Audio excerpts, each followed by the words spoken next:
Nagharap ang mga kandidato sa pagkaalkalde ng Maynila sa isang debateng ginanap sa Manila ngayong araw.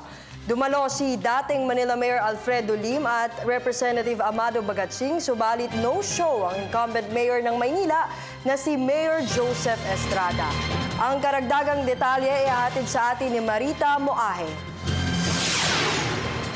Ginanap ngayong araw ang Estrella and UP Manila Part 2 kung saan ay nagharap sa isang debate ang mga kandidato sa pagkaalkalde ng Maynila.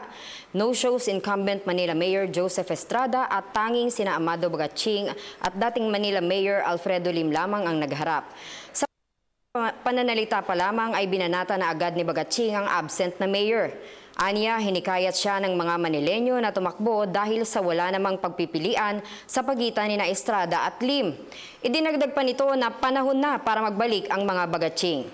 Sinugot naman ni Lim ang paratang sa kanya na wala itong ginawa noong panahon ng kanyang administrasyon at inisa-isa ang kanyang mga proyekto noong panahon ng kanyang pamumuno. Aniya, 6 na libreng hospital ang ibinigay niya sa mga Manileño.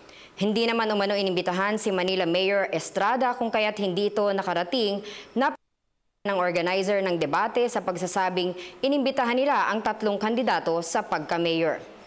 Para sa Telebisyon ng Bayan, ako si Marita Moahe.